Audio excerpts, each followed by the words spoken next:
उन समाचार द्वारिका में फैला तो रुक्मणी इत्यादियों को बहुत दुख हुआ।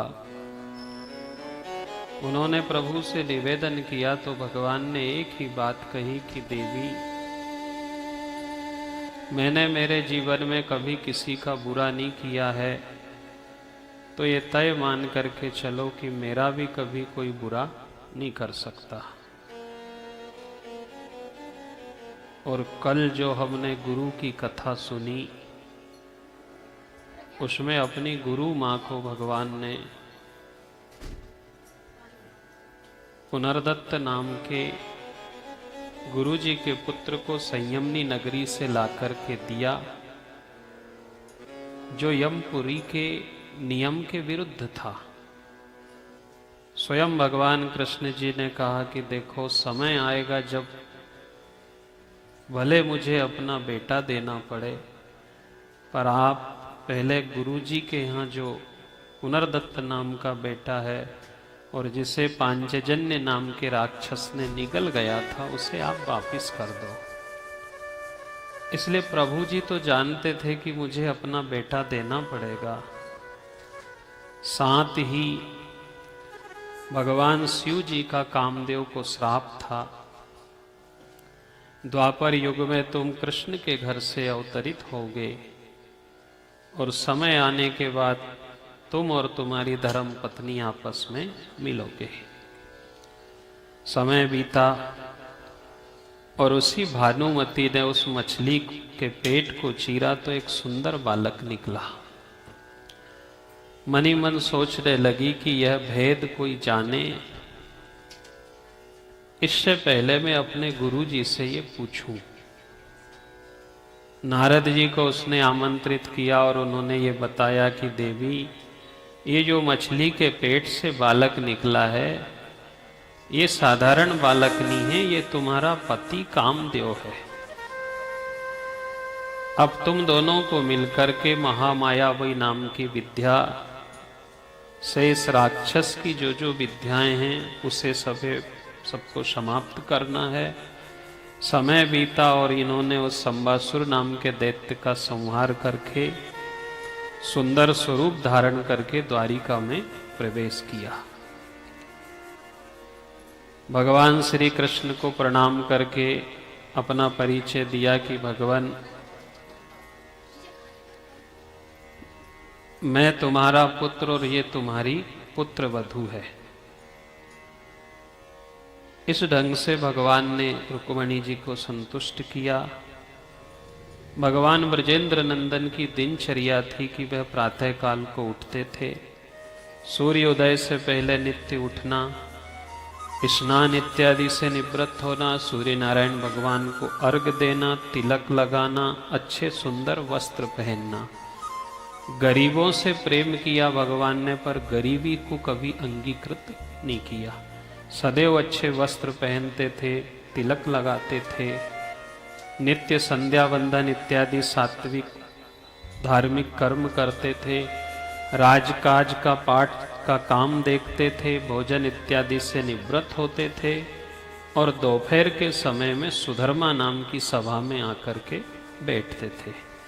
ऐसा श्रीमद् भागवत में वर्णन है कि भगवान ने कभी दिन में विश्राम नहीं किया, दिवा नींद कभी नहीं ली, सोए नहीं कभी। भेंट द्वारका अलग थी, सोने की द्वारका अलग थी।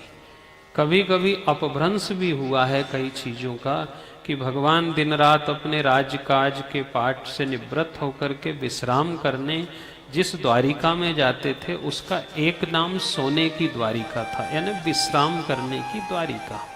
अपभ्रंश भी हो सकता है कि पूरी स्वर्ण जटित भी थी, इसलिए सोने की द्वारिका का प्रमाण भी है और विश्राम करने की द्वारिका का और भेंट द्वारिका का भी प्रमाण है, अलग अलग है।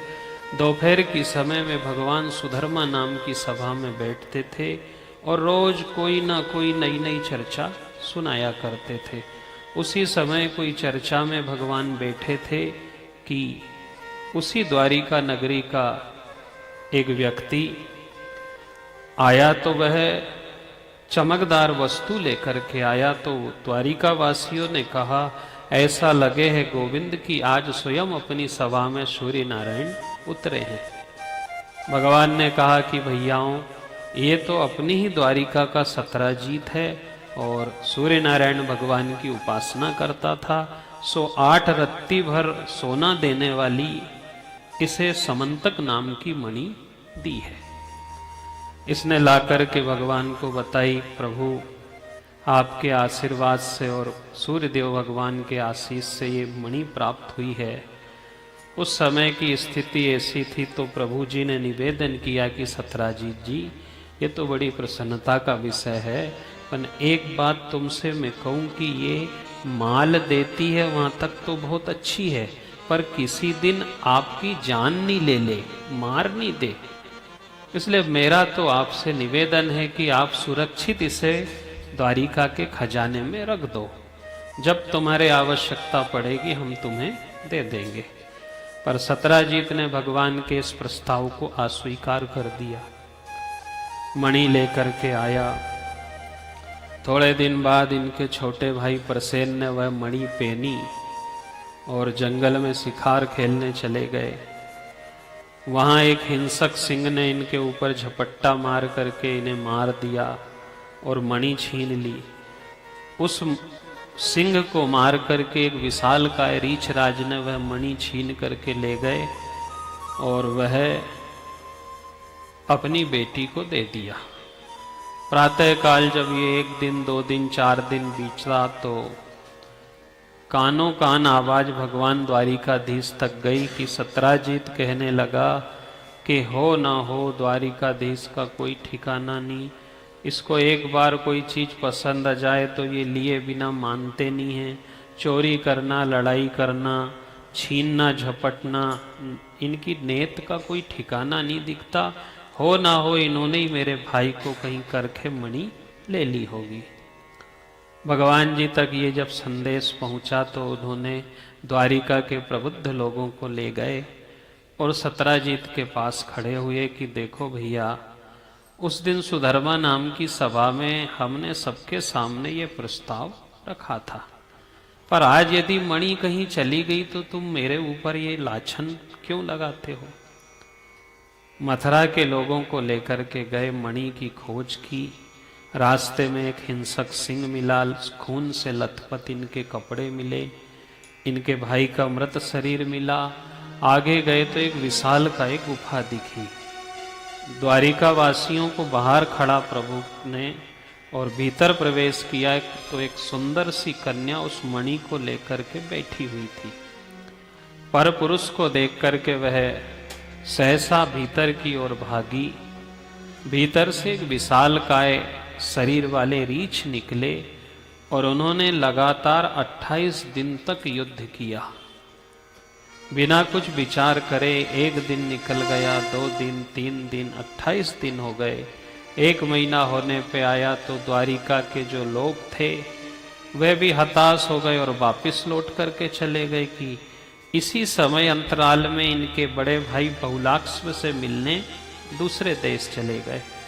मनी मन फिर शंका ने जन्म लिया, परंतु भगवान की जब लड़ाई होती रही रीछराज जी से, 28 दिन हो गए जब वह पराजित नहीं हुए, तो रीछराज ने हाथ जोड़ करके कहा कि एक बात तो बताओ कि आखिर आप हो कौन और क्या कारण है कि इतने दिन हो गए मेरे जैसे ताकतवर रीछ से तुम पराजित नहीं हुए।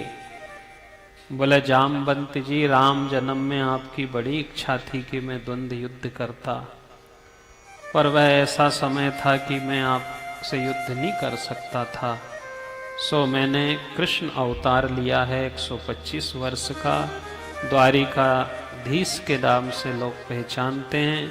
मेरे ऊपर इस मणि का झूठा लाछन लगा है, सो मैं ये मणि लेने आया था। अब आपने बिना पूछे ही लड़ाई चालू कर दी तो मैंने भी लड़ाई कर ली आपसे।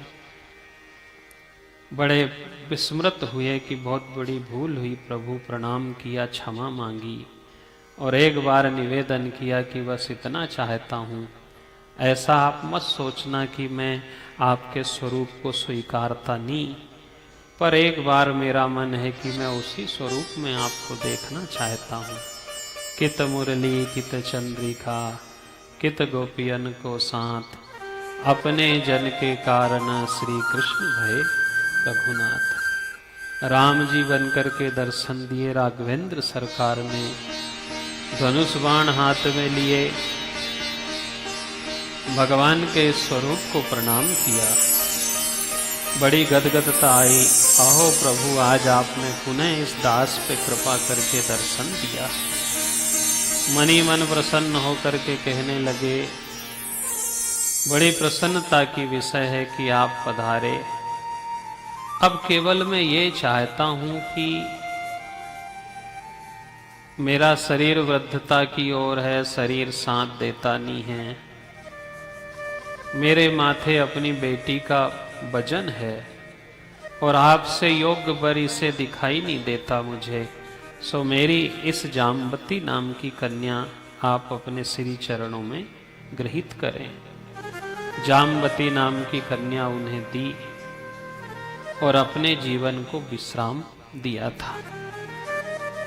परंतु कभी कभी ये भाव मन में आए कि क्या जाम्बवंत जी ने भी कृष्ण अवतार को स्वीकारा नहीं, सो कहा कि आप राम जी बनकर के दर्शन दें। पर कभी कभी शब्द बड़े अटपटे होते हैं।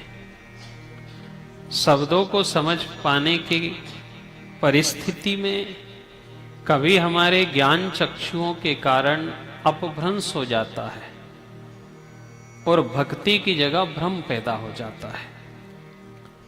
कभी कभी शब्दों को साहित्यिक भाषा में बोलने का ढंग अलग होता है। जैसे कभी ऐसा सुनने में आता है, तुलसी मस्तक तब नबे जब धनुष बाण लो हाथ। अर्थात मेरा माथा जब नबेगा जब आप धनुष बाण लोगे।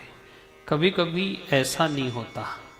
कभी हमारी समझ में अंतर आ जाता है कि तुलसी मस्तक नबत है, माथा तो मेरा नबता है, तब नबे ऐसा नहीं। तुलसी मस्तक नबत है पर धनुष बाण ले लो हाथ।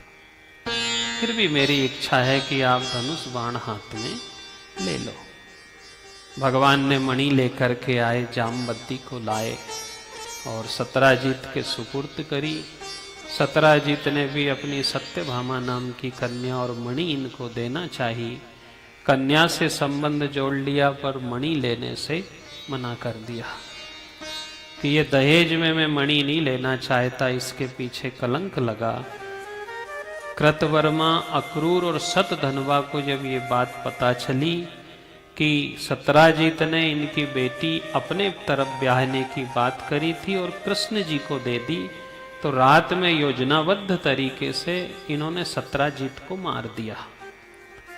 प्रातः काल फिर एक जब अपशगुन समाचार द्वारिका में फैला तो प्रभु को बड़ा दुख हुआ कि देखो कैसा समय आ गया है, जहां चारों तरफ सोने की द्वारिका है, सारी व्यवस्थाएं हैं, सुख सुविधा है, वहां के लोग भी शांति से जीना पसंद नहीं करते। और एक दिन ऐसा आया कि उसी मणि से सत्राजीत का अंतिम संस्कार किया गया। तो 2 बात भगवान ने उस सुधर्मा नाम की सभा में सभी लोगों को सुनाई कि देखो माया ने किसी को भी नहीं छोड़ा है, माया ने सबको प्रभावित किया। ब्रह्मा के ब्रह्माणी है ये शिव के भवन भवानी, पंडा के मूरत है तीरथ में हूं मैं पानी, ये सबके पास गई है। और जो जो इससे जुड़ा है उसे इसने कहीं ना कहीं से प्रभावित किया है। स्वयं द्वारिकाधीश के ऊपर भी लाछन लगा इस माया के कारण ही। इसलिए आज भी हम कभी देखो हमारे जीवन में कभी कोई झूठी अफवाह फैले, कोई कलंक लगे, तो भगवान श्री कृष्ण के मंदिर में हम समंतक मणि की कथा श्रवण करें। हमारे ऊपर हमारे जीवन में झूठे लगे हुए आरोप प्रत्यारोप भगवान कृष्ण की कृपा से नष्ट होते हैं। वही इस दिन से आज तक ऐसा वर्णन है कि भगवान गणपति जी का उत्सव आने वाला है और जिस दिन चौथ होती है, चौथी चौथ होती है, उस दिन का चंद्रमा देखना वर्जित है, क्योंकि उस चंद्रमा को देखने से जीवन में कोई ना कोई ऐसा कलंक नहीं लगे। उस दिन का चंद्रमा कैसा है? गणेश जी के द्वारा श्रापित है। गणेश जी का अपमान किया था। पग खंबा सा उदर पुष्ट है, देख चंद्रमा हास्य करे, तो दे श्राप श्री चंद्र देव को कलाहीन तत्काल करे। गणेश जी की आरती में हम सब सुनते हैं। गणपति जी ने इन्हें श्राप दे दिया और कला से हीन कर दिया। फिर शरद पूर्णिमा की रात को भगवान की कृपा से चंद्रमा को 16 कला की प्राप्ति हुई थी। इसलिए माया है दो भांति की, दो ही चलावे रास, एक मिलावे राम से और दूजी नरक ले जात। ये दो प्रकार की है। यदि अच्छी जगह लग गई तो ये हमारा अच्छा भी कर देगी, और ये गलत जगह लग गई तो बुरा भी कर देगी। इसलिए भगवान की समंतक नाम की मणिक था हमें माया के प्रति सावधान रहने की सलाह देती है कि हम धन का उपयोग धर्म में किस ढंग से किया करें। सावधानी से हम लगाते रहेंगे, सावधानी से हम इसके साथ रहेंगे, सदुपयोग करेंगे तो यही माया हमारा साथ देगी। यही दो रूप में आई है, कभी मां भी है, कभी ये माया भी है। पर यदि अच्छे से हम इसका उपयोग करेंगे, इसलिए कभी कभी हम दुई पक्षी जीवन जीते हैं। एक तरफ हम अलग बात करते हैं, एक तरफ हमारा स्वभाव अलग होता है। हमारी कथनी में और करनी में भिन्नता हो जाने से ही हमारे जीवन में दुख प्राप्त होता है। यदि हम कह रहे हैं वही कर रहे हैं तो अच्छी बात है। कबीर जैसे महात्माओं ने इसे समाज के भीतर व्यक्त किया है। इसीलिए वह कहना चाहते थे कि पत्थर पूजत हरि मिले तो मैं पूजूं पाषाण। उनका भाव ये था कि हमारे भाव अच्छे हैं तो सभी जगह भगवान हैं। यदि हम कह कुछ रहे हैं और कर कुछ रहे हैं तो ये हमारे जीवन की दुखद बात है। हम नाग पंचमी के दिन नाग की पूजन करते हैं और उसी दिन नाग दिख जाए तो उसे मार देते हैं। हम जीते जी माता पिता को नहीं पूछते और मरने के बाद हम कई प्रकार के सत्कर्म करते हैं, इसका विरोध है। हम कितना कितना भोजन बनाते हैं, देवी देवताओं का पूजन करते हैं, पर हमारी शुद्ध भावना नहीं होने से वह ग्रहण नहीं करता। इस कटाक्ष को समाज के भीतर कबीर जी ने रखा कि जीते बाप को कोई न पूछे, मरे किए पछताओ। जीते बाप को कोई न पूछे, मरे किए पछताओ। जीते बाप को कोई न पूछे, मरे किए पछताओ। जीते बाप को कोई न पूछे, मरे किए पछताओ। भर चावल छत पे फेंके, भर चावल छत पे फेंके, भर चावल छत पे फेंके, भर चावल छत पे फेंके। कौआ बाप बुलाओ रे भगवन, दुनिया अजब बनाई। कौआ बाप बनायो रे भगवन, दुनिया अजब बनाई।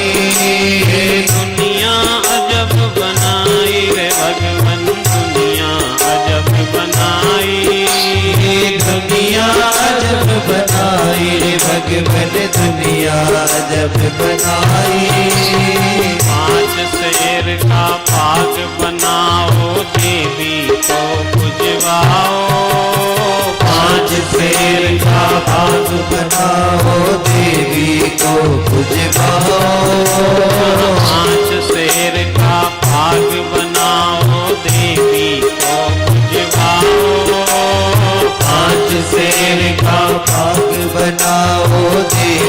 को पुजवाओ। देवी बिचारी खावत नाही, देवी बिचारी खावत नाही, देवी बिचारी खावत नाही।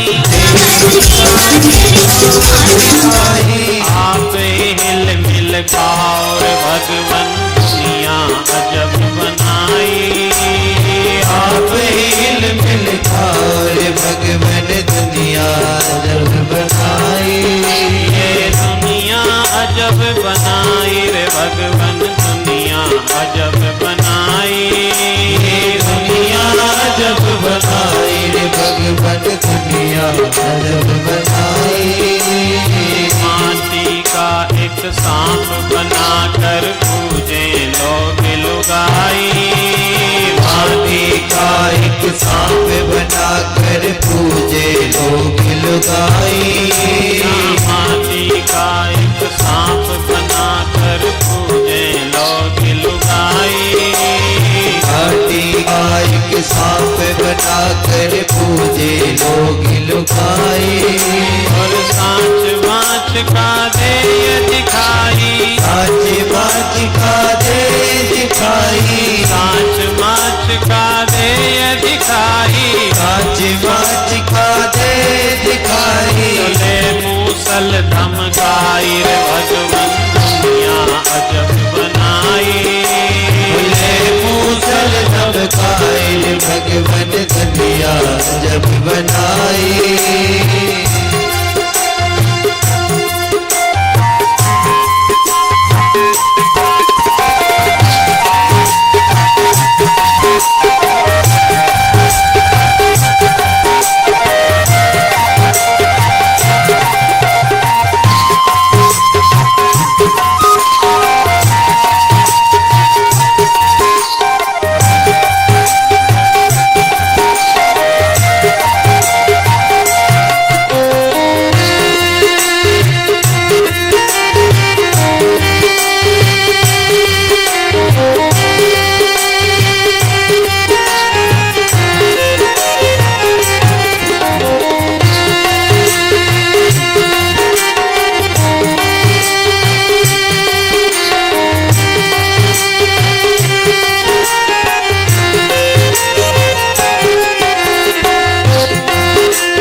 का ये समाज के भीतर कटाक्ष था कि हम नाग पंचमी को बहुत सजाएंगे, नाग की पूजन करेंगे और उसी दिन यदि नाग दिख जाता है तो उसे मार देते हैं।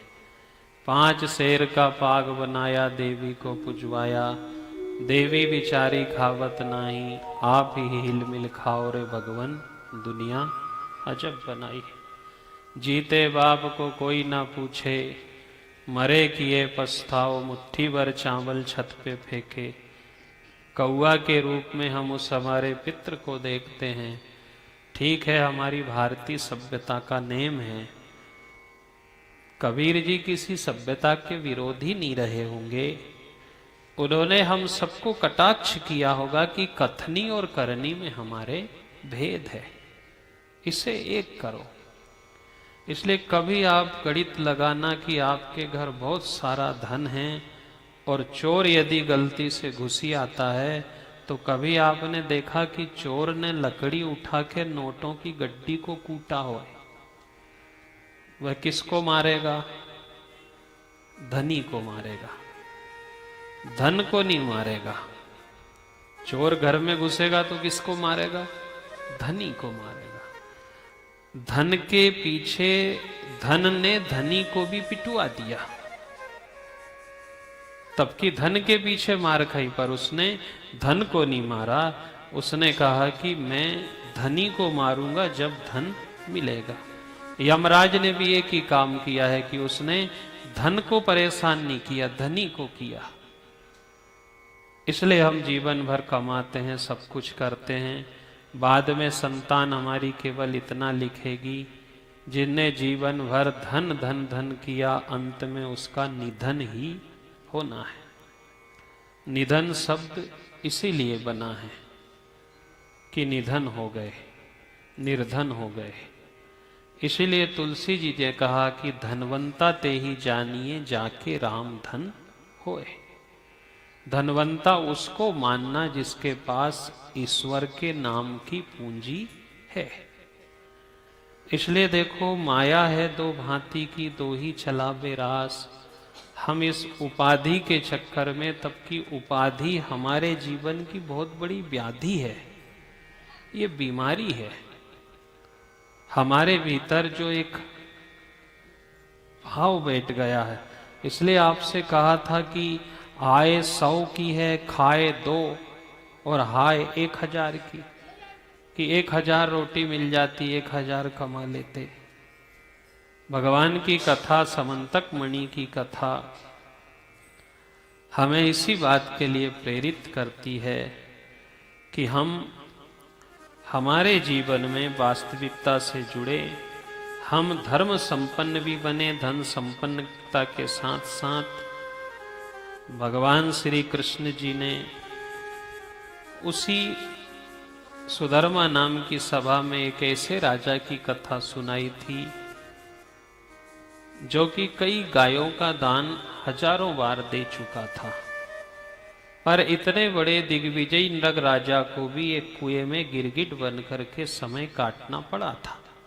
भानु, सुभानु, प्रसानु नाम के पौत्रों ने जाकर के उसे उठाया तो इतने बड़े शक्तिशाली बालकों से भी वह हिला तक भी नहीं था, क्योंकि उसका पाप था। और एक छोटी सी गलती हो गई थी कि एक गाय का दान दिया, वह भाग करके वापस ग्वाड़े में आ गई। गलती से उसी गाय का दान दूसरे ब्राह्मण को दिवा गया। वे दोनों आपस में झगड़ने लगे।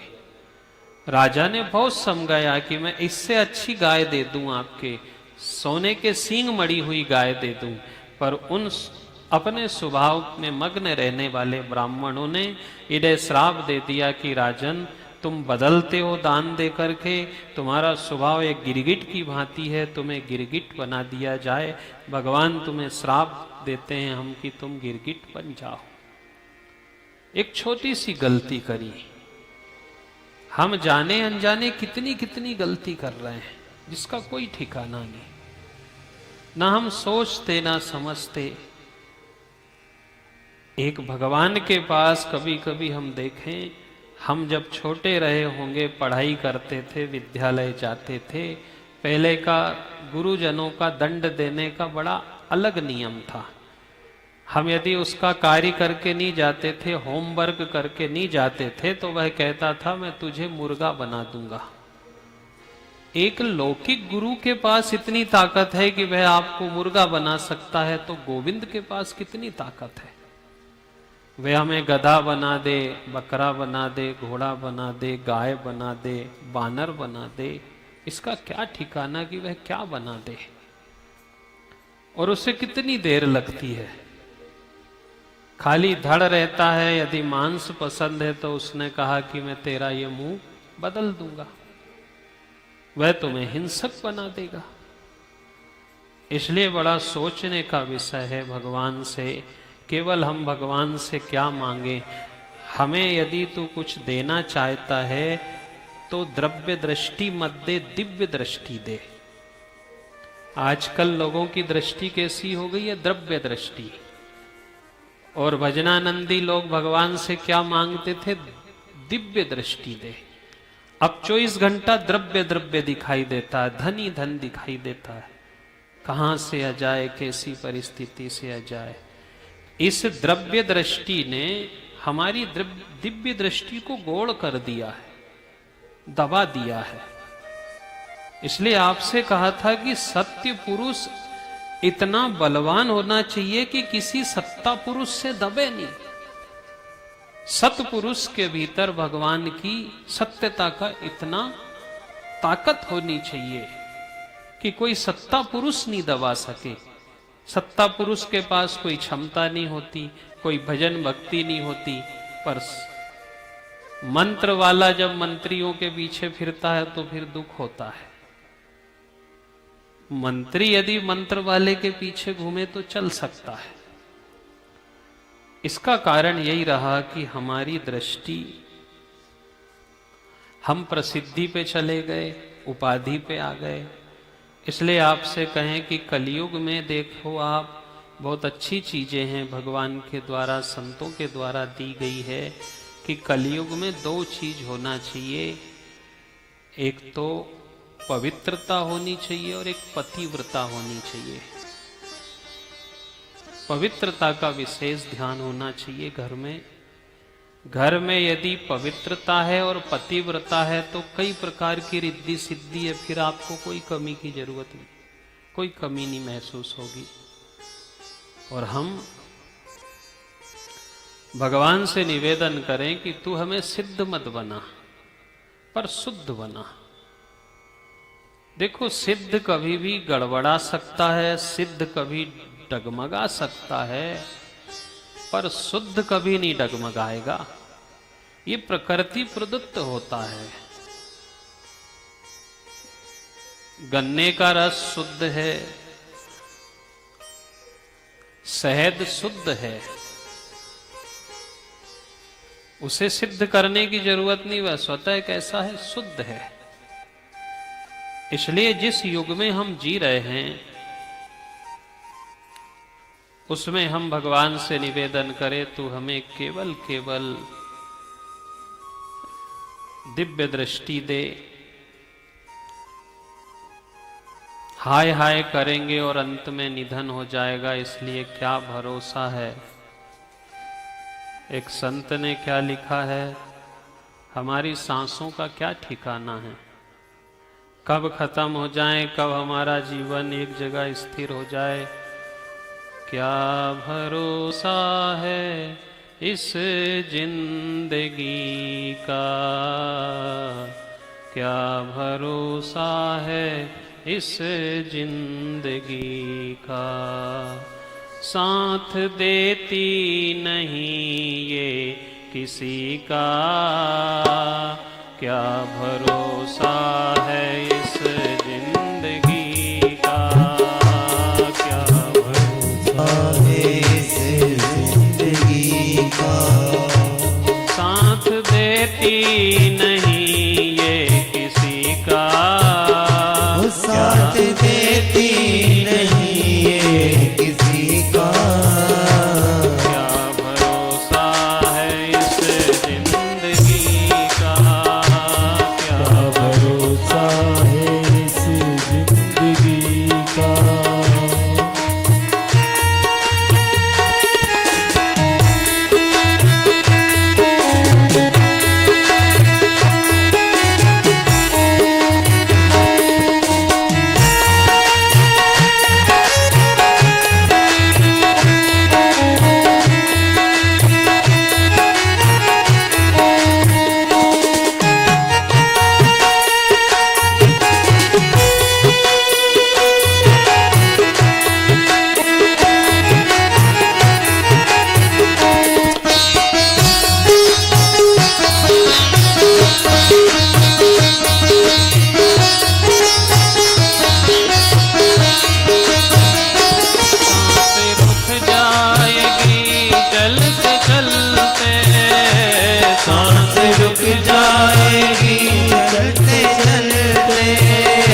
अपना, माना था जिनको अब तक ही अपना, माना था जिनको अब तक ही अपना, अब तो अपने भी हो गए पराए, अब तो अपने भी हो गए पराए, अब तो अपने भी हो गए पराए, अब तो अपने भी हो गए पराए।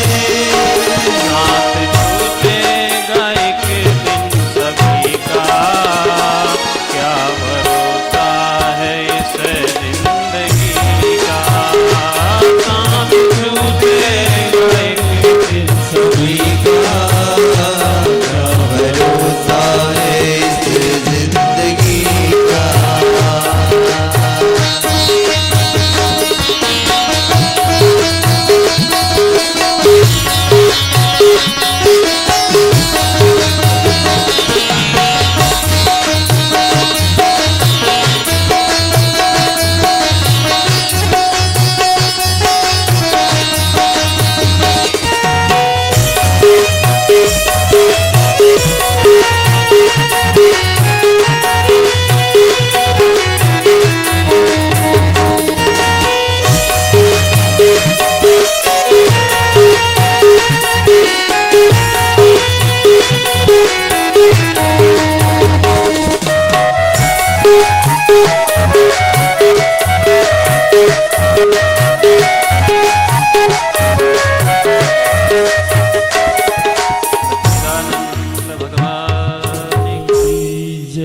इसलिए भगवान से हमारा निवेदन हो कि प्रभु तुम हमें द्रव्य दृष्टि की बजाय दिव्य दृष्टि दो, विशुद्ध जीवन दो, शुद्धता का जीवन दो, घर में पवित्रता रहे और पतिव्रता रहे, तो मान के चलें कि हमारे जीवन में वैसे ही रिद्धि सिद्धि आ जाएगी।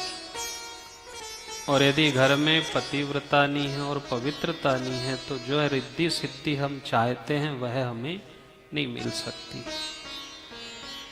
इसलिए भगवान द्वारिकाधीश ने अनेकानेक लीलाएं करी, और जो ज्ञानियों में, जो दानियों में अग्रगण्य राजा था, वह राजा को भी एक दिन गिरगिट की योनि पानी पड़ी। इतनी गायों का दान दिया फिर भी गिरगिट बनना पड़ा। हम चाराने का दान नहीं करते और चार धाम की बात करते हैं, गंगा देखी, जमुना देखी, ये कर दिया, वो कर दिया।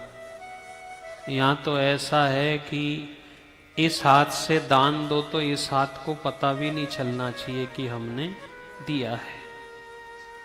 हम कह देते हैं तो वह उस दान का प्रताप कम हो जाता है। इसलिए जो दे रहे हैं वह भी पूर्ण सावधानी से दें। यदि घर में ज्यादा बढ़ता है तो देते रहें। कलयुग में धन छूटना बड़ा कठिन है, हाय हाय छूटना बड़ा कठिन है। इसलिए जितना ज्यादा हो सके हम सुनते रहें, भजते रहें, जपते रहें, क्योंकि हमें इस बात का बोध कम है, इसलिए बोझ ज्यादा लग रहा है। अब देखो लोगों को बहुत बीमारी होने ऐसी लग गई है। डॉक्टर ने कहा कि तुम्हारे शक्कर की बीमारी है, तो लोगों ने मीठा खाना छोड़ा, वहां तक ठीक है, मीठा बोलना भी बंद कर दिया, अच्छी बात करना भी पसंद नहीं करते।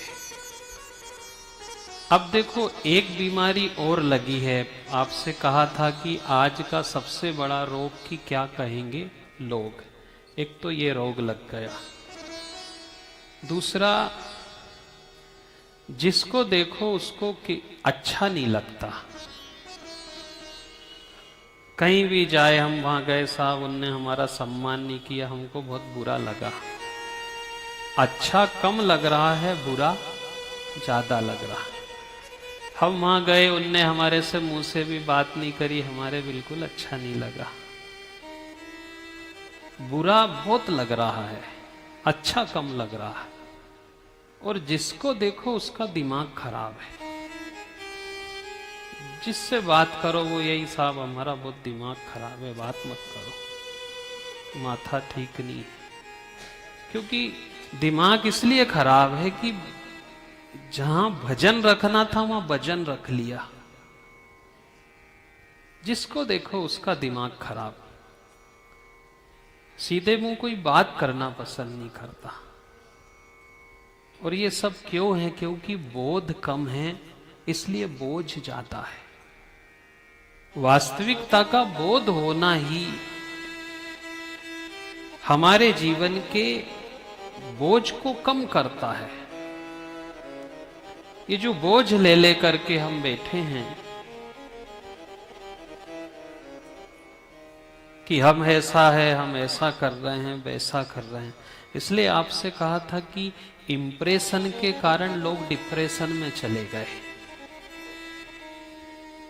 एक अंग्रेजी का शब्द है, वो हम बोलना चाहते नहीं, पर है ऐसा कि इंप्रेशन है, अपना प्रभाव दिखाने के कारण लोग आज दुखी है।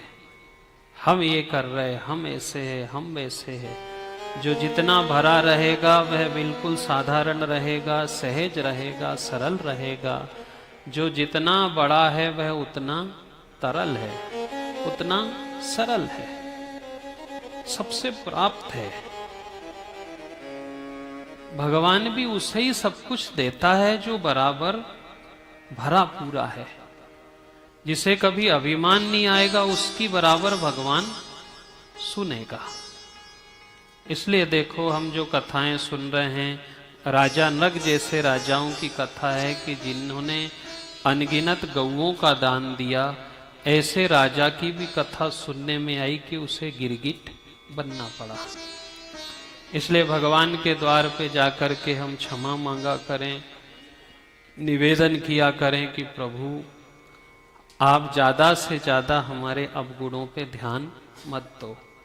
हमने सुना है कि समदर्शी है नाम तिहारो, चाहे तो पार करो, पर प्रभु जी मेरे अवगुण चित्त ना धरो। जो गलती करते हम उन्हें जाकर के सुना दें। और जैसा है, अभी हम सुदामा की कथा सुनेंगे, उसने एक ही बात कही कि मेरे पास कुछ नहीं है भगवान, मेरे पास भेंट भी नहीं है, मैं केवल आपसे भेंट करने आया हूं। आप भी भगवान से कहो कि परमात्मा मेरे पास कुछ नहीं है, मैं भेंट नहीं दे सकता, और आपको मैं दूं भी क्या? जिसका पेट भरा हो, जिसका पेट भिलनी के बेर में भरा है, जिसका पेट सुदामा के चावल में भरा है, जिसका पेट विद्रानी के छिलके में भरा है, जिसका पेट माखन मिश्री में भरा है, वह क्या हमारे पंचमेवा का भूखा है?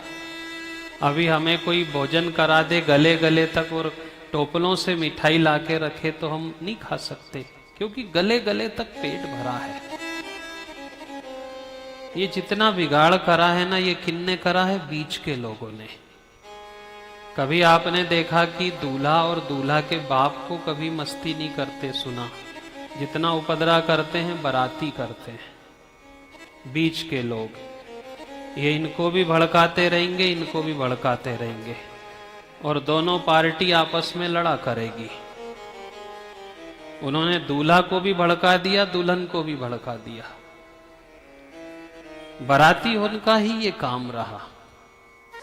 अब देखो कितना भड़काया दूल्हा को, तू तो चुपचाप बैठ जाना, तू तो गाड़ी की मांग करना, तू टीवी की मांग करना।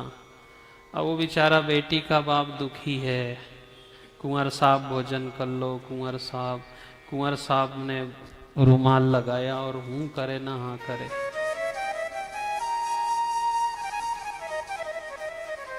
यूं कुंवर साहब बैठा रहे, बेचारा बेटी का बाप परेशान। कोई गुरु मिला, उसने सलाह दी कि भैया तू सीधा दूल्हा के बाप के पास जा, दूल्हा पास जा, तेरी उनसे क्या बात हुई थी? वो दूल्हा के बाप के पास गया कि साहब हमारी आपसे कुकू कन्या की बात हुई थी, आप ये भरी सभा में हमारी इज्जत क्यों उछालो, हमारी पगड़ी क्यों निकला? हमसे जो बन रहा है हम आपके बराबर कर रहे हैं। और देखो इनको कब तक पूछेंगे, जब तक आपसे कहा कि लाड़ा लाड़ी मिली गया फीकी पड़ी बरा। फिर ये नाली में पड़े रहे, दारू पिए, मस्ती करे, जब तक बरमाला नहीं डले, जब तक कोई फेरा चौरी नहीं हो, उसके बाद बारातियों को कोई पूछने वाला नहीं है। इसलिए भगवान के कार्य में भी किसी बीच वाले का सहयोग मत लो, स्वयं जाके मिलो। कोई तो आपसे कह देगा कि भगवान को रबड़ी जैसी खीर चाहिए, पंचमेवा चाहिए, भगवान को इतनी चीज चाहिए। गरीब आदमी बेचारा कहां से लाए? उससे सीधा कहा कि तू जाकर के कह दे मेरे पास तो 2 हस्तक और 1 मस्तक है, भेंट भी नहीं है, मैं भेंट करने आया हूं, और तुम्हारा तो पेट भरा है प्रभु, फिर भी मैं जो रूखा सूखा है वह मैं तुम्हें दे रहा हूं, इसे तुम अपना मान करके स्वीकारो। क्योंकि बीच के लोगों के चक्कर में पड़ोगे तो ये सब काम बिगाड़ देंगे।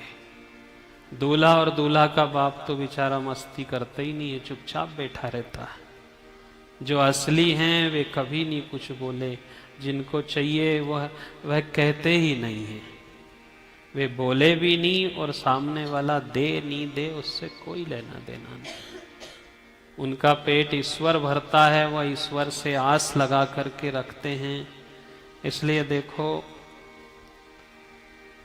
बड़ी शांति से समझना है इन सब चीजों को कि इतना दान देने के बाद भी ऐसा कोई समय आया कि उसे गिरगिट बना दिया। ईश्वर कब क्या कर दे इसका कोई ठिकाना नहीं।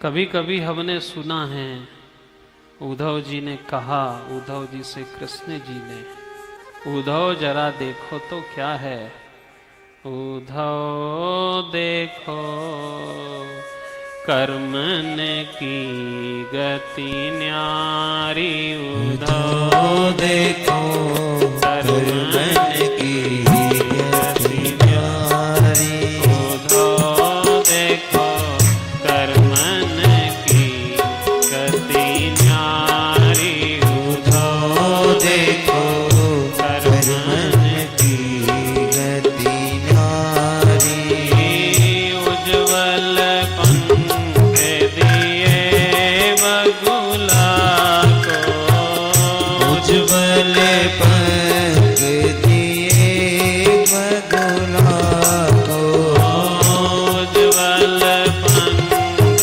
दिए बगुला को, उज्ज्वल पंख दिए बगुला को, कोयल के ही विधिकारी, उद्धव देखो कर्मन की गति न्यारी, उद्धव देखो कर्मन की गति न्यारी।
सागर के विधिखारी उधो देखो कर्मन की गति न्यारी उधो देखो कर्मन की गति न्यारी।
चढ़ाव है, कहाँ कैसा दे दे ईश्वर इसका कोई ठिकाना नहीं। इसलिए हमारी घर गृहस्थी को, हमारे जीवन को बड़ी सावधानी से चलाने का विषय है। क्योंकि हम यदि बैठे हैं, कोई बस में यात्रा करता है, चलाने वाला चलाता है, पीछे की सवारी कोई सीट पे से लड़ाई करती है, कोई बाहर हाथ निकालता है, कोई उल्टी करता है, कोई माथा निकालता है, पर चलाने वाला सीधा रोड पे ध्यान देता है। उसने पीछे मुड़ करके नहीं देखा कि कौन माथा निकाले, कौन खिड़की से झांके, किसकी तबीयत ठीक नहीं है, कोई को सीट मिली नहीं मिली, इससे कुछ लेना देना नहीं। चलाने वाला तो सीधा बैठेगा और रोड पे ध्यान देगा। ऐसे ही घर गृहस्थी चलाने वाले को ध्यान देना चाहिए कि कोई लड़ेगा भी, उल्टी भी करेगा, चिड़चिड़ भी करेगा, माथा भी निकालेगा, हाथ भी निकालेगा, कई झंझट होंगी पीछे। पर तुम यदि गाड़ी चला रहे हो तो सीधा रोड पे ध्यान दो, ईश्वर सब संभालता रहेगा। हम जब घर का मालिक ही इनमें बीच में बोलने लगेगा तो वह कहीं भी गाड़ी टकरा देगा। वो बार बार पीछे मुड़ के देखे, इधर चलाता रहे, इधर चिल्लाए। कभी देखा चलाने वाले को, कभी वो कुछ नहीं बोलता, जो बैठा वो उसकी सीट पे कि सीधा रोड पे देखता रहता है और गाड़ी चलाता रहता है। तुम चिल्लाओ तो चिल्लाओ, कोई को सीट मिले तो मिले, किसी ने टिकट कटवाई कि नहीं कटवाई, उसे कुछ लेना देना नहीं। घर का मालिक भी यदि ऐसी गृहस्थी चलाएगा तो ही मान करके चलो कि घर गृहस्थी चलना है, अन्यथा कहीं भी गाड़ी टकरा जाएगी और परिवार बिखर जाएगा। इसलिए आप सुनते हो कि टूट जाए न माला कहीं प्रेम की, वरना अनमोल मोती बिखर जाएंगे। लड़ लड़ करके कहाँ जाओगे? ये एक माला जैसा है परिवार, एक दूसरे से सब जुड़े हैं जैसे माला जुड़ी है, और एक सुमेरु है, चलाने वाला है। हम निमित्त हैं, चलाता तो हमारा सारा संसार ईश्वर है। कन्हैया गाड़ी चलाता है सबकी, सांवरिया सेठ चलाता है, श्याम जी सरकार चलाते हैं। हम तो केवल निमित्त बने हैं, पर इस बात का ध्यान रखना है, टूट जाए न माला कहीं प्रेम की, वरना अनमोल मोती बिखर जाएंगे। कहाँ कौन जाएगा इसका कोई ठिकाना नहीं है। इसलिए लोगों से बस यही निवेदन रहता है कि हाय हाय मत करो, धन के पीछे मत भागो। पैसा तो आ ही जाएगा, पर प्रेम खत्म हो गया तो वापिस नहीं आएगा। पैसा फिर कमा लोगे, पर प्रेम, प्रीत जो है, प्रीत से प्रीत है, ये दुनिया की रीत है। प्रीत कहाँ पूछती है कि आप कौन जात के हो, कौन पात के हो, कौन समाज के हो। बस इतना देखो कि ये सब एक दूसरे से गृहस्थी जुड़ी है, इससे ही सब दान पुण्य करते चलो, प्रेम करते चलो, परिवार में आपस में सामंजस्य रखो, एक दूसरे का साथ दो। छोटी छोटी चीज़ों से घर में ध्यान दे करके लड़ाई झगड़ा, क्योंकि भगवान कृष्ण जी ने भी 125 वर्ष के जीवन में यही किया था। आगे आप सुनोगे कि 16,108 रानी और पटरानी थी।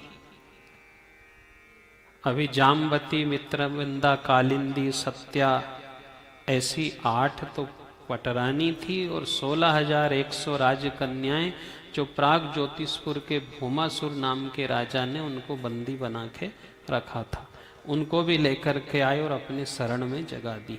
16,108 तो ये हो गई, 1,61,080 बाल बच्चे हो गए। इतना बड़ा वृद्ध परिवार होने के बाद भी कभी नारद जैसे महात्मा ने टटोला जा करके कि देखूं तो ये कैसा रहता होगा, तो सबको संतुष्ट किया। नारद जी ने जा के देखा तो कहीं भोजन करते बैठे हैं, कहीं परिवार से बात कर रहे हैं, कहीं पत्नियों के साथ सार चौपड़ खेल रहे हैं, कहीं राज्य की बात कर रहे हैं, कहीं बैठ के माता पिता की सेवा कर रहे हैं। और जाते जाते नारद जी से एक बात भी कह दी कि हो गई आपके संतुष्टि, देख लिया आपने? बोले हाँ प्रभु, बहुत बड़ी भूल हो गई। बोले भूल हुई नहीं हुई, पर एक बात आपसे जरूर कहे महात्मा जी कि किसी महात्मा को ये हमारा धर्म इस बात का अधिकार नहीं देता कि वो किसी की गृहस्थी में जाके ताक झांक करे।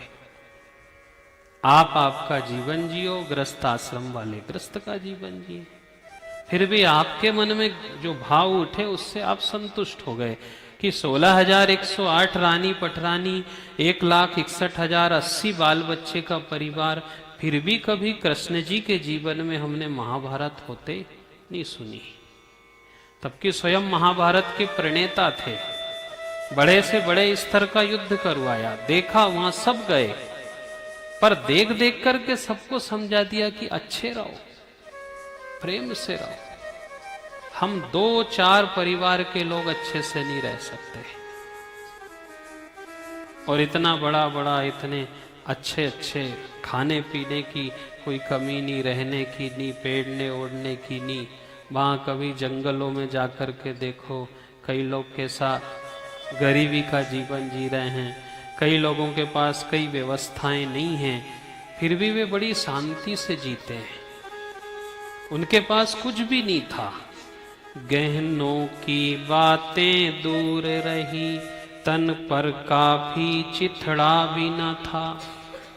भर पेट न भोजन मिलता था, न चूल्हे पे साबुत तवा था। ना तो भरपेट भोजन मिलता था, ना चूल्हे पे साबुत तवा था। गहनों की तो बहुत दूर की बात थी। चिथड़ा यानी पहनने के लिए कपड़ा भी नहीं था। गहनों की बातें दूर रही, तन पर काफी चिथड़ा भी न था। भर पेट न भोजन मिलता था, न चूल्हे पे साबुत तवा था।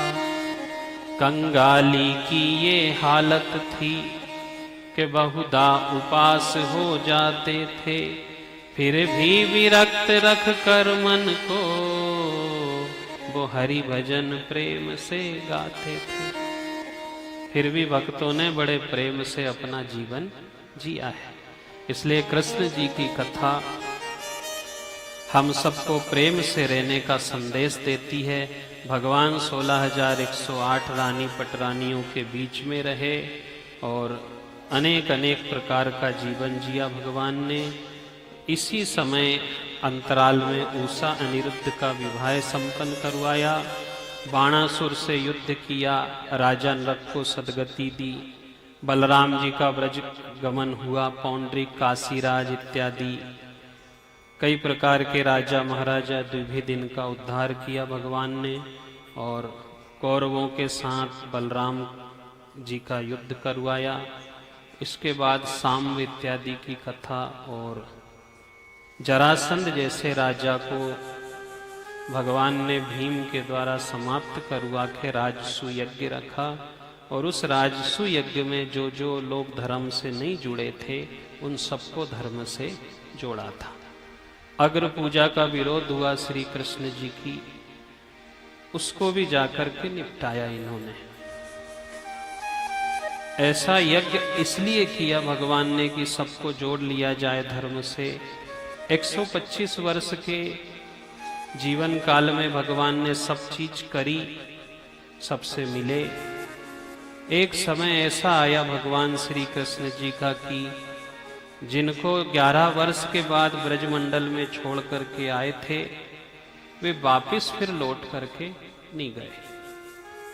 और उन्होंने भी मना कर दिया कि भगवान भले कुछ भी दे दे हमें, पर भगवान को छोड़ करके हम वैकुंठ जाना पसंद भी नहीं करेंगे। स्पष्ट कर दिया, यदि हमारा कन्हैया है, यह सब कुछ देता है, का करूं वैकुंठ जाए,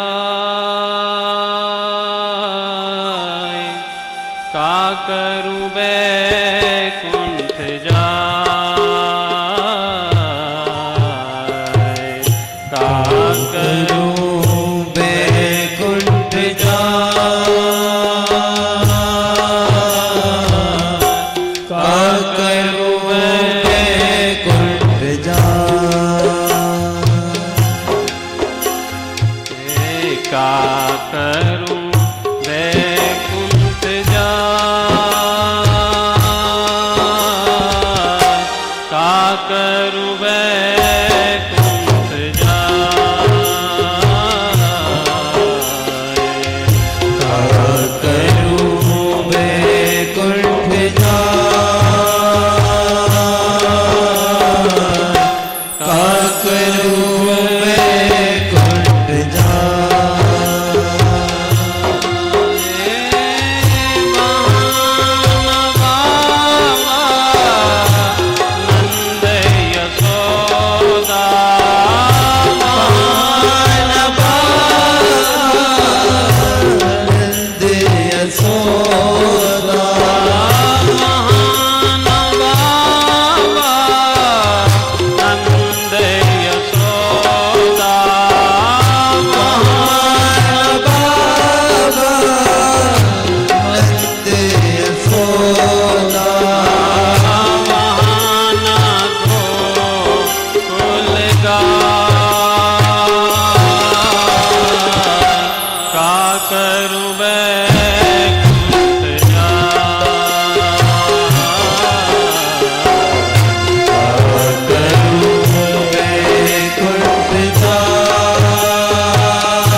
ब्रज को छोड़ करके वैकुंठ जाना भी पसंद नहीं किया था। ना वहाँ बाबा नंद है, ना गाय है, ना गोकुल गाय है, ना वहाँ संत है, ना संत समागम है।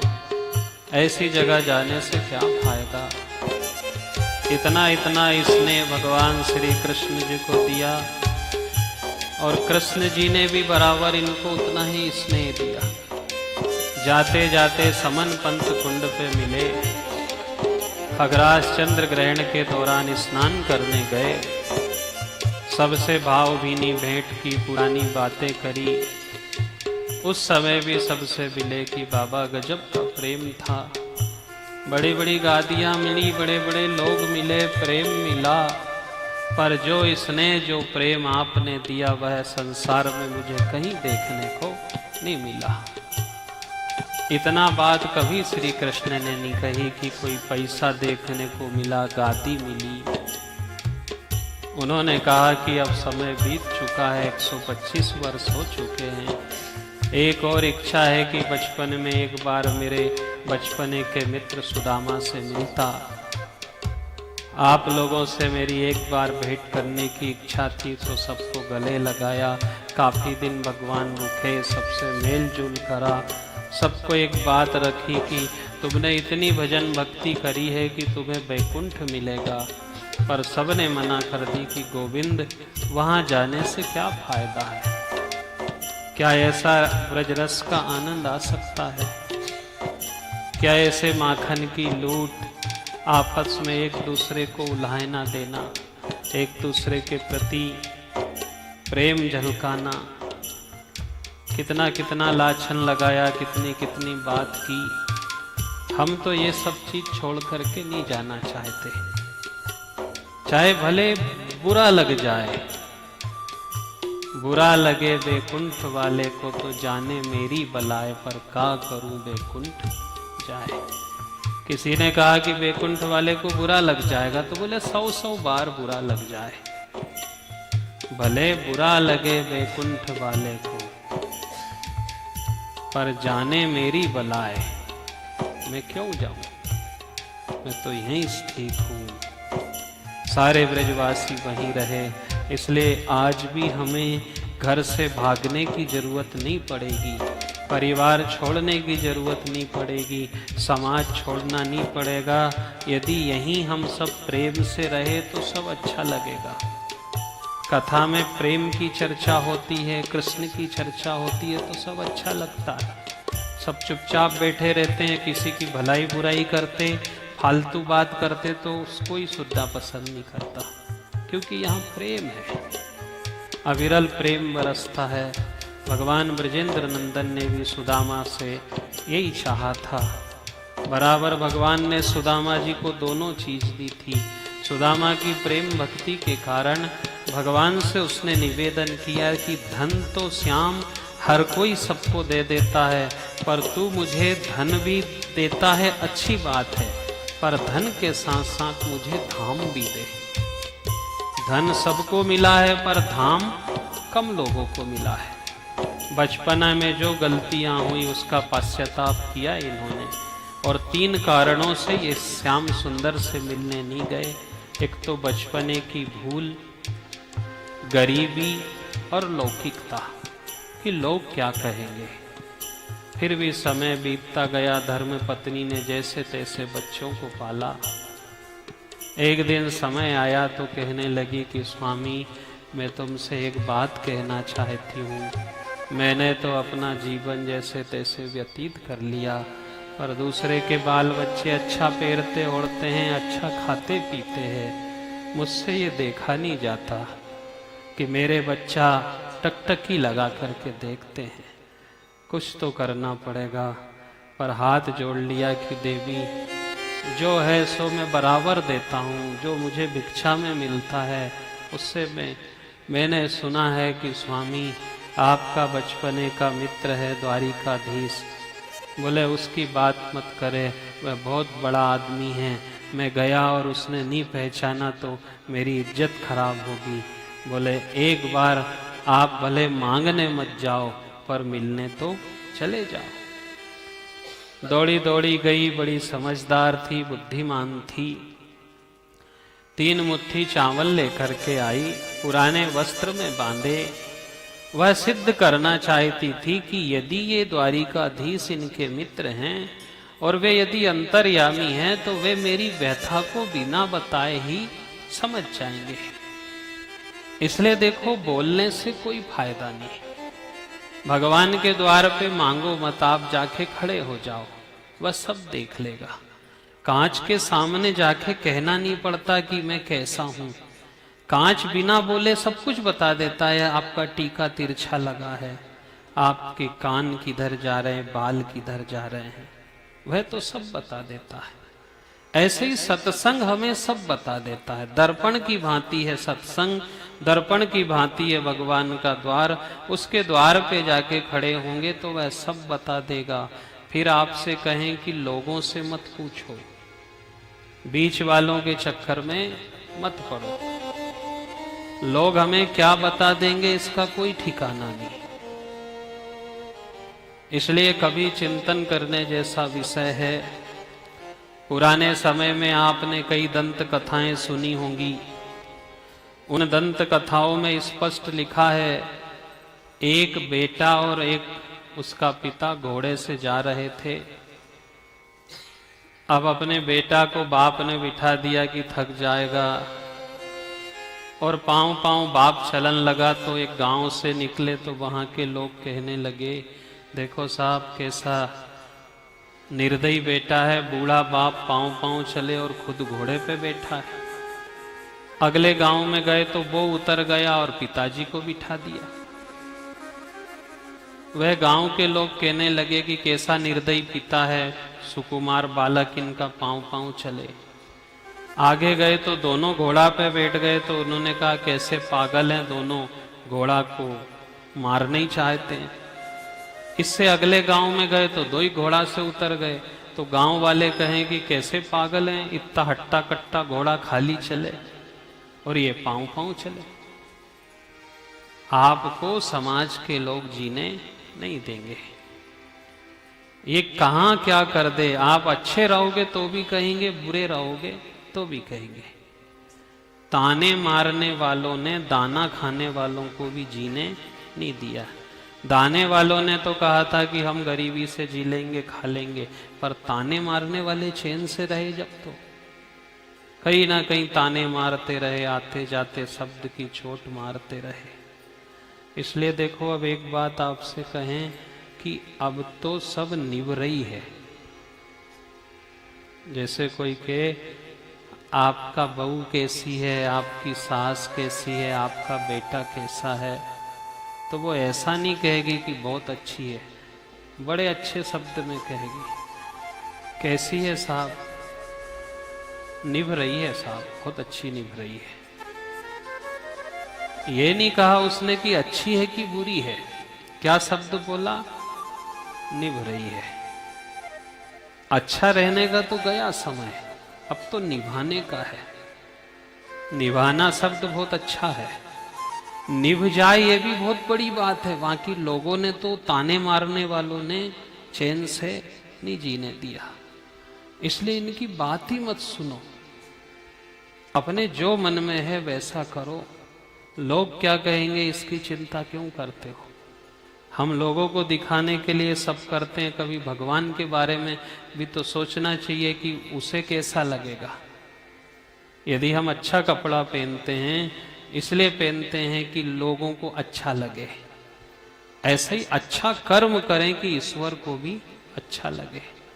ब्रजवासियों ने भी कहा कि गोविंद हम थे तो नहीं उस लायक कि हम तुम्हें प्राप्त कर सकें, पर तुमने हमें निभा लिया, ये बहुत बड़ी बात है, ये अहेतु की कृपा है।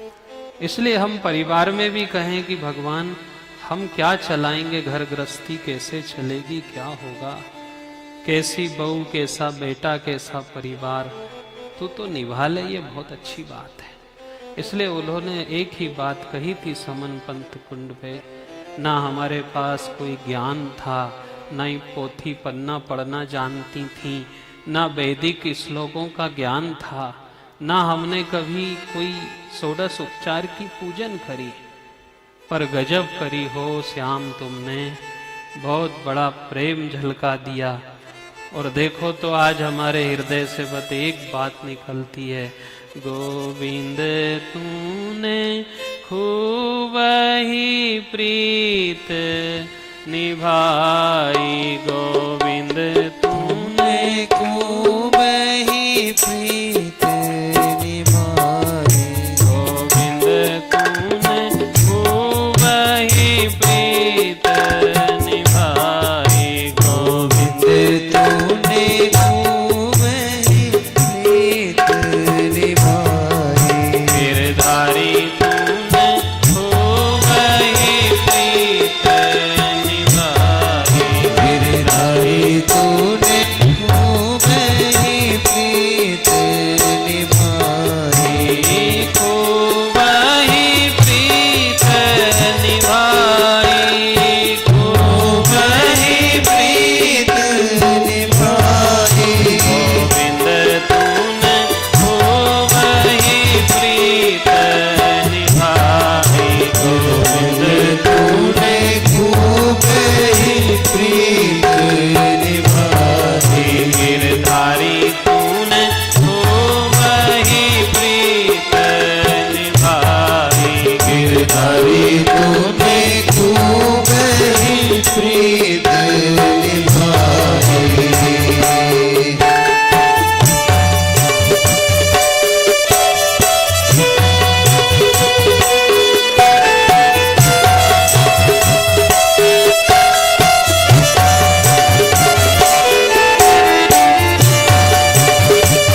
गोविंद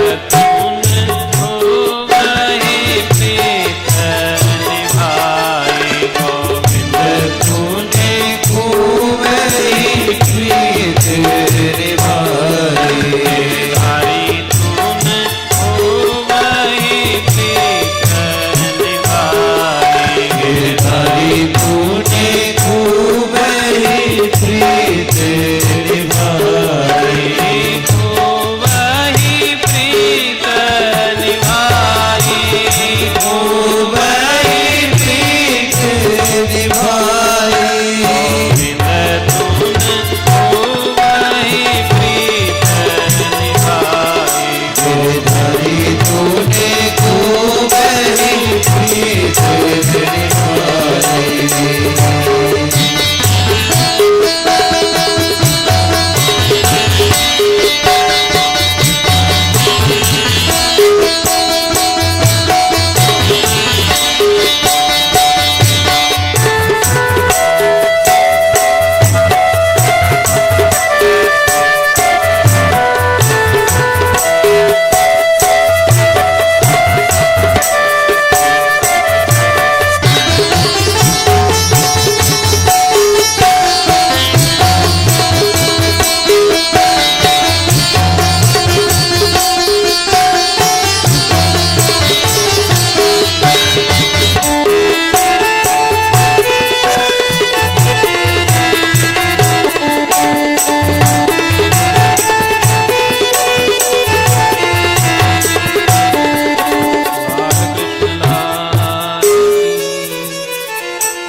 कथा सुन के हम निभाना सीख जाएं, ये मोटी बात है।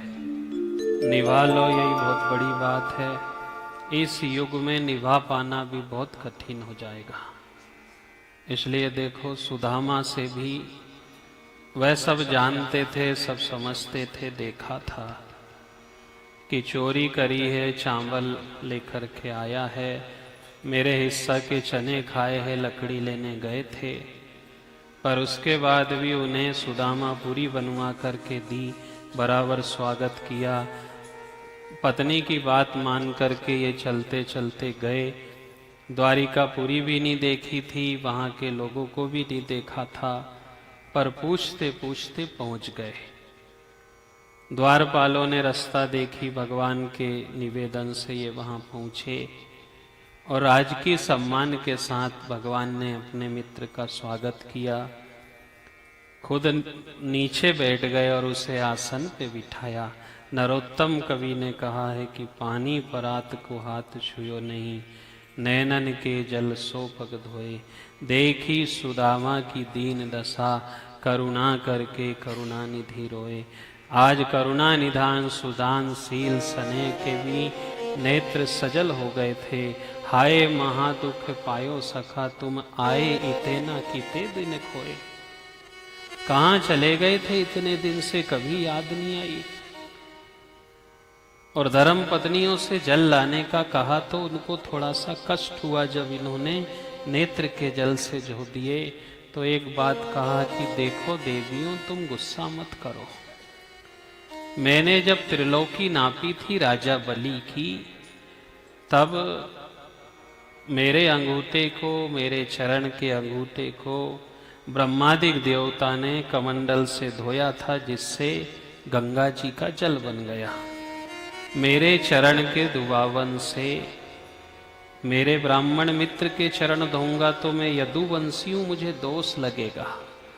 पानी परात को हाथ छुयो नहीं। भीतर ले गए सुंदर वस्त्र किए, तिलक लगाया, कस्तूरी तिलकम ललाट पटले। माथे पे 6 श्री लिखा था तो यक्ष श्री कर दिया। सुंदर वस्त्र दिए, बिठाया, बैठे, बड़ी बात करी, भोजन पानी की तैयारी।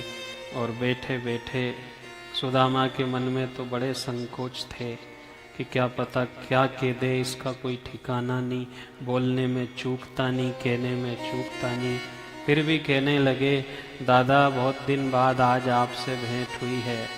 बोले हाँ श्याम, बहुत समय हो गया। आपके याद है कि गुरुजी का स्वभाव कितना अच्छा था? बोले हाँ बहुत अच्छा था।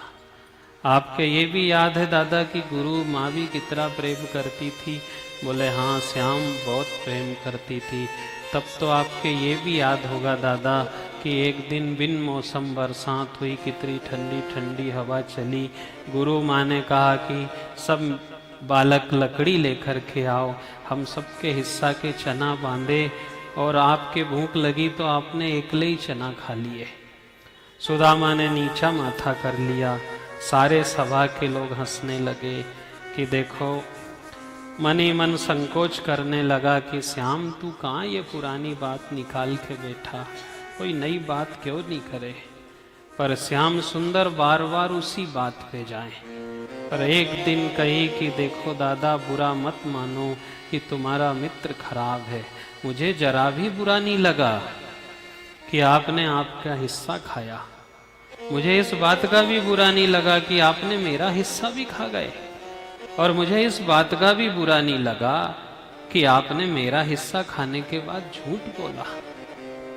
मुझे इस बात का भी बुरा नहीं लगा कि आज तुम अपने मन से नहीं आए हो, तुम्हारी धर्म पत्नी के कहने से आए हो। इस बात का भी बुरा नहीं लगा। पर इस बात का फिर भी बुरा है कि अभी भी तुमने छुपाना और चोरी करना और दबाना नहीं छोड़ा। अभी भी आंख में पोटली छुपा के रखते हो, और अब यदि नहीं दोगे तो मैं छीन लूंगा। बगल से पोटली छीनी, पूरे चावल फैल गए। एक मुट्ठी खाई, दूसरी खाई, और तीसरी में धर्म पत्नियों ने आकर के हाथ पकड़ लिया। क्या स्वामी तीनों मुट्ठी खाकर के इसे त्रिलोकी का दान दे दोगे? तो भगवान ने बड़ी गुलाबी नाराजगी व्यक्त करी। क्यों रस में विष डाल दियो, तूने खाए दियो मुहे एक ही फंका। ओ भामनी मोही जिमाई करे, यो नर है जगत में नर है की रंका। ये ब्राह्मण लोक तृतीय को देत, करे तू क्यों अपने जिए शंका। लोग कहें हरि भक्त दुखी, मुझसे सयो ना जाइयो लंका। ये खाते समय तूने विष क्यों डाल दिया? तो बोले देखो स्वामी, हम भी आपकी धर्म पत्नी हैं और 3 मुट्ठी वैसे नियम के मुताबिक 1.5 मुट्ठी चावल हमारा भी बनता था। आप 3 मुट्ठी कैसे खा सकते हो? आधा हिस्सा हमारा है। उन 1-1.5 मुट्ठी चावल में ही भगवान ने सुदामा को निहाल कर दिया। आज भी हम सब उन चावलों की कथा सुनते हैं। आज भी चावल ने क्षतिपूर्ति की है। आप कितना ही बड़ा कारज करो, कुछ नहीं होगा तो थाली में कुमकुम और अक्षत तो रखते ही हैं, कुछ भी नहीं बचे। इन अक्षतों ने जब से लेकर के अभी तक पूर्ति करते आए। सुदामा को भगवान ने धाम दिया, आनंद से अपना जीवन जिया। 125 वर्ष की ओर भगवान थे। इसके बाद 9 योगेश्वरों की कथा, दत्तात्रेय भगवान के 24 गुरुओं की कथा की, जहाँ से जो ज्ञान मिल सके वहाँ से हम ज्ञान लेते चलें। इसके बाद मृकंडु के पुत्र मार्कंडे की कथा, जिन्होंने भगवान शिव की आराधना करके वरदान प्राप्त किया। जैसा कि 7वें दिन तक्षक जाति के नाग के आने का समय निहित था, वह अपने साथियों के साथ नागलोक से निकला। रास्ते में इन्हें कश्यप नाम का एक ब्राह्मण मिला। राजा परीक्षित की सुरक्षा में इनके जन्मेजय इत्यादि पुत्रों ने 7 प्रकार का सुरक्षात्मक घेरा तैयार करा था कि किसी भी प्रकार से तक्षक जाति का नाग आकर के डसे नहीं। परंतु भगवान की कृपा से सुकानंद जी बार बार राजा को समझा रहे थे कि घबराने की जरूरत नहीं है राजन, यदि नाग आएगा भी तो केवल तुम्हारे शरीर को डसेगा। आत्मा तो तुम्हारी तलवार की भांति है। जैसे तलवार म्यान में रखी होती है, म्यान अलग होती है, तलवार अलग होती है, ऐसा शरीर अलग है, आत्मा अलग है। आत्मा तुम्हारी अजर अमर है, तुम्हें घबराने की कोई जरूरत नहीं। तुमने मोक्ष प्रदायिनी भगवान की श्रीमद् भागवत कथा का पान किया है। माँ गंगा की साक्षी है, विशाल वट वृक्ष की सन्निधि है, अनेक प्रकार के देवी देवताओं की उपस्थिति है। तुम हिम्मत रखो। वहां से नाग अपने नियत समय से निकला। रास्ते में कश्यप नाम के ब्राह्मण मिले। दोनों नकली ब्राह्मण, एक नकली ब्राह्मण बन गया, एक असली था, क्योंकि तक्षक जाति का नाग ब्राह्मण बनकर के आया था। दोनों ने एक दूसरे को प्रणाम किया। जब तक्षक ने कश्यप को प्रणाम किया तो इसने बराबर आशीर्वाद दिया, पर कश्यप ने भी तक्षक को ब्राह्मण समझ के प्रणाम किया तो उधर से आशीर्वाद नहीं मिला। ये समझ गया कि जरूर कोई गड़बड़ी है। इन्होंने पूछा कि आपने मेरे आशीर्वाद का उत्तर क्यों नहीं दिया?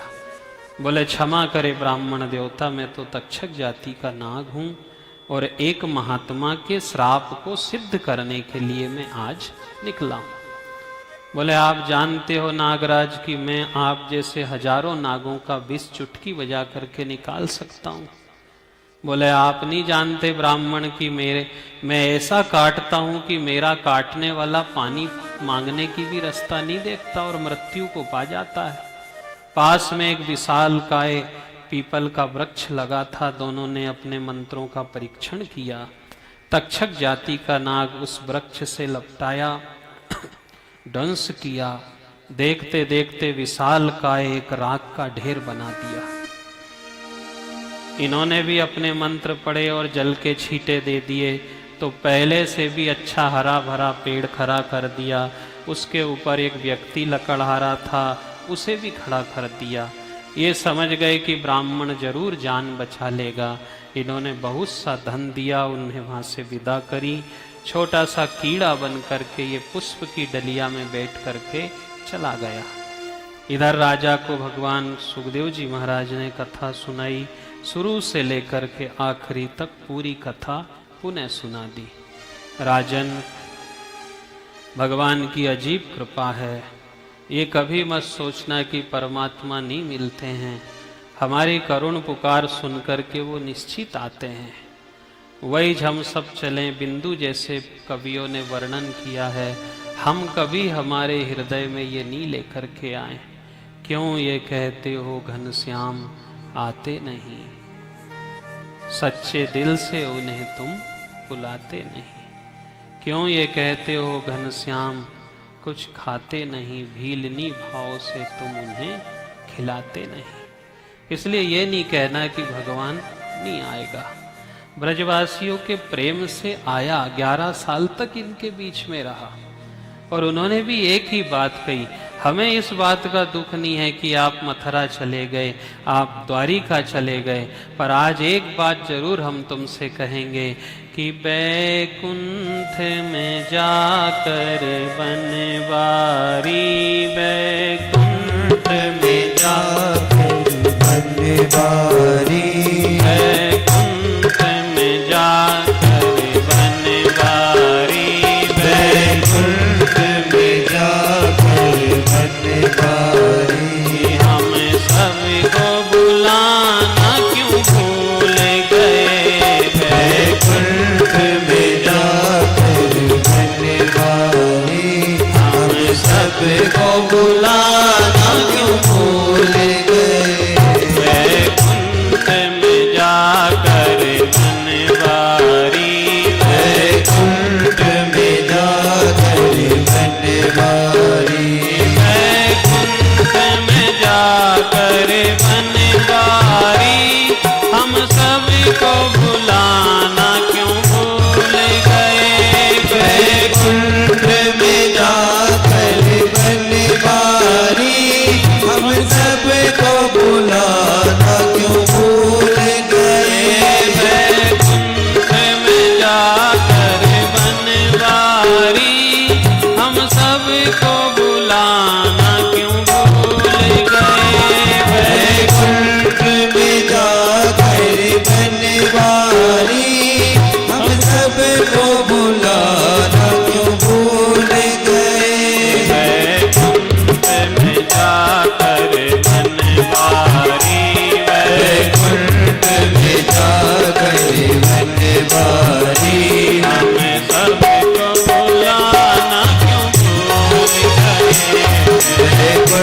बैकुंठ में जाकर बनवारी, हम सबको बुलाना क्यों भूल गए। बैकुंठ में जाकर बनवारी, बैकुंठ में जाकर बनवारी।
बंसी का बजाना क्यों भूल गए।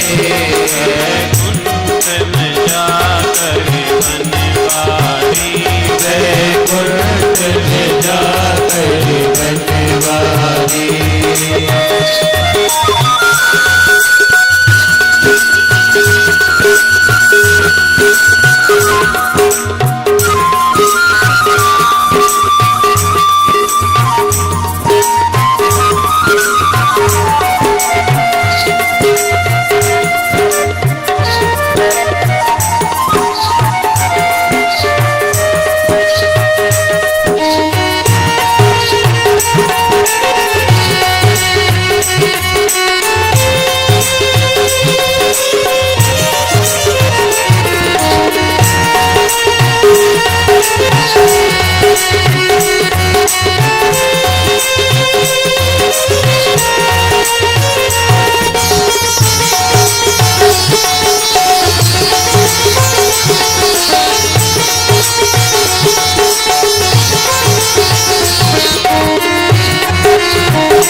शुरू से लेकर आखिरी तक की कथा सुनाई।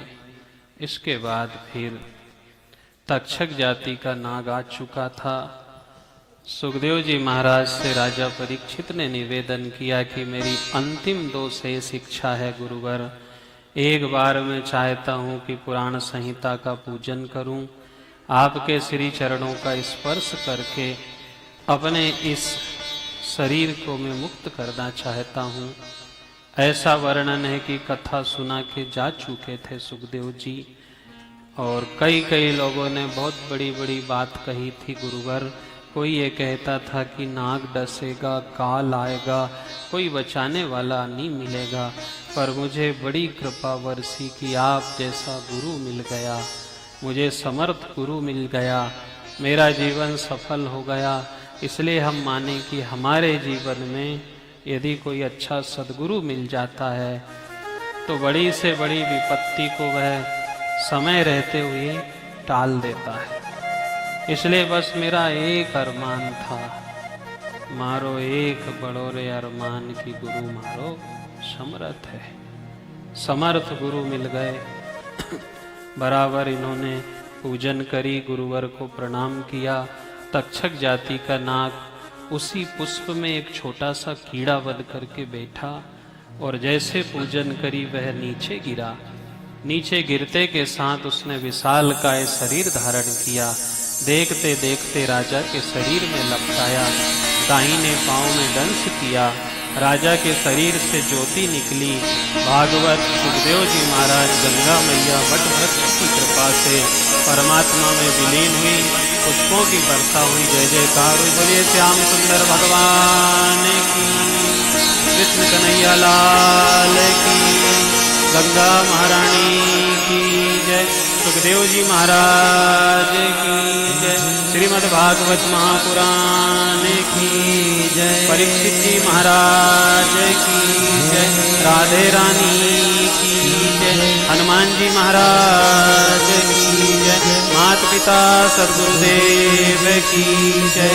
जय जय श्री राधे। सुखदेव जी महाराज ने राजा परीक्षित को मोक्ष दिया। इसके बाद जन्मेजय ने सर्प सृष्टि यज्ञ किया। तब से लेकर के आज तक हम 5115 वर्ष से ऊपर के समय में जीवन जी रहे हैं। कलयुग का आगमन हो चुका है। कलयुग में अनेक प्रकार के राजा महाराजा रहे, और वह सब हम गति धीरे धीरे देखते आ रहे हैं। आने वाला समय और बढ़ता जाएगा, धीरे धीरे कलयुग और प्रभावी होता जाएगा। पर आपसे कहा कि जब तक गंगा गाय गोवर्धन, जब लग गोकुल गांव गोसाई, जब लग श्रीमद् भागवत रस, तब तक कलयुग आए ही नहीं।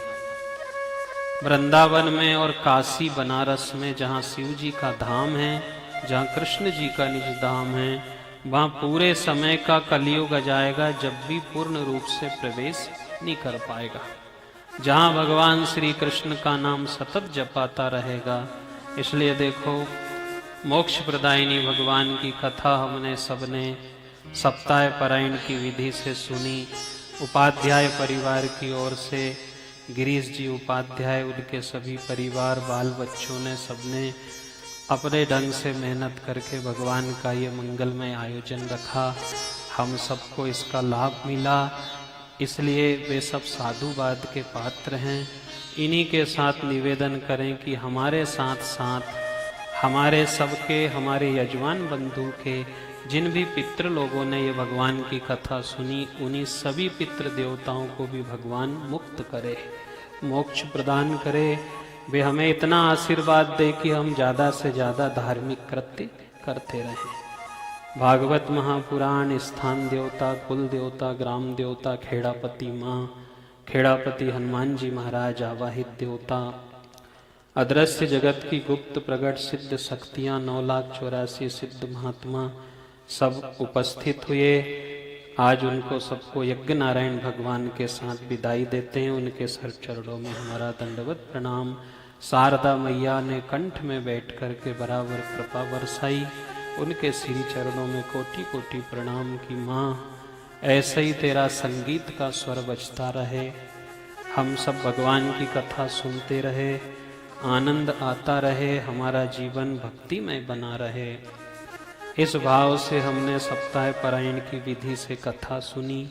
कथाओं में कभी कभी कोई प्रसंग सुई जैसे गड़ने वाले होते हैं, पर डॉक्टर का गणित होता है कि सुई लगाने से पहले वह रुई लगाता है, रुई लगाएगा, फिर सुई लगाएगा और फिर से रुई दे देगा कि आप रुई।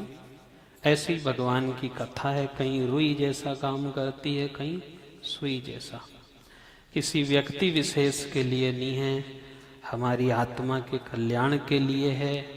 ये प्रेम है, ये कभी किसी से टूटा नहीं है, कहीं खराब नहीं हुआ है। ये अविरल भगवान के प्रति हमारा सबका बना रहे। आज के इस भयभीत वातावरण में भी हम इकट्ठे होकर के, सामूहिक होकर के भगवान का नाम जपते रहें। यही अच्छी बात है। अच्छी वाणी सुनने को मिल जाए, अच्छी जगह हमारा रिश्ता संबंध बना रहे। यूं हर कहीं भटकने का समय नहीं है। ब्रजवासियों ने, गोपांगनाओं ने जितना जितना बुरा कहना था वो सिर्फ कृष्ण जी से कहा और दूसरे से नहीं कहा। उद्धव जी भी आए थे, आपने सुना और स्पष्ट कर दिया कि तुम, ऐसा लगता है कि केवल तुम काले नहीं हो, तुम तो मन के भी काले हो।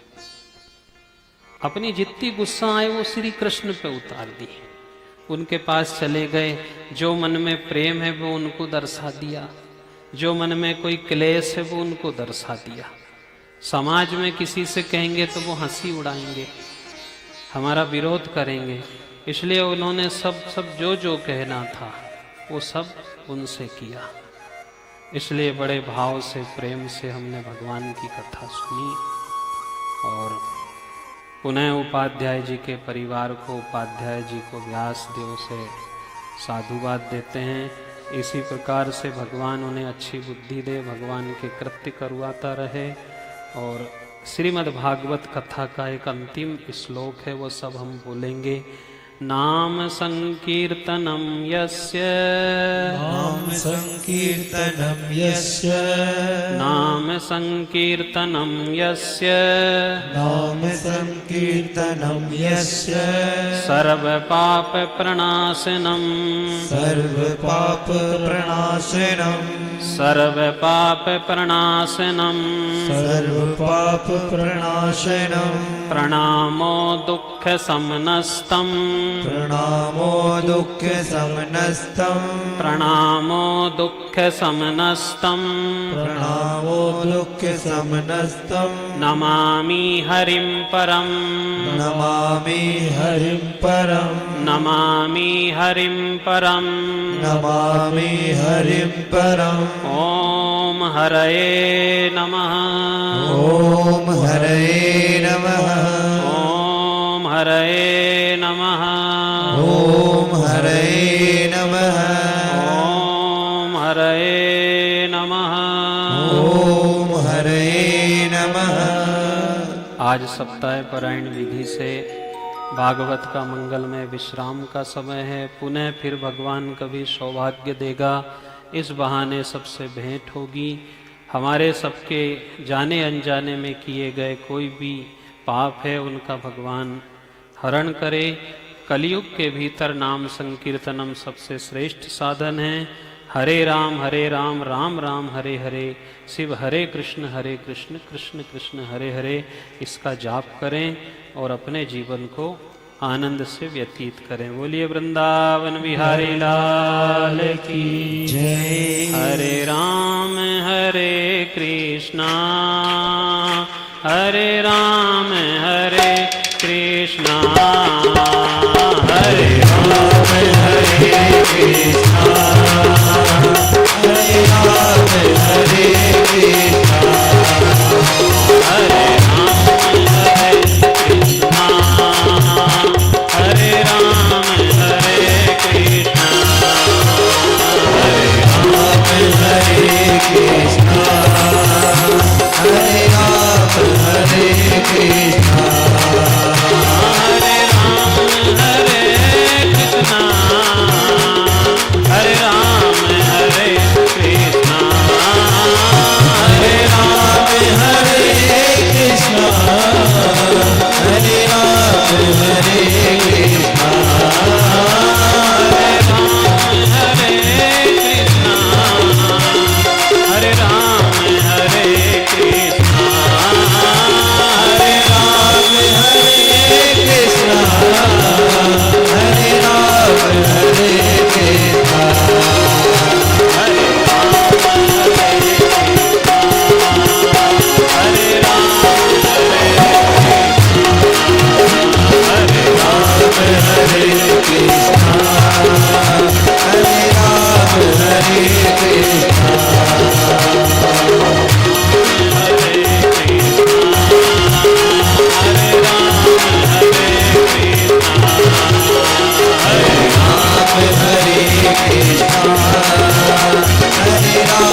हरे राम राम राम राम हरे हरे हरे कृष्ण हरे कृष्ण कृष्ण कृष्ण हरे हरे वांके बिहारी लाल की जय जय जय श्री राधे नमक पार्वते पते हर हरे हरे महादेव नर्मदे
श्री राधे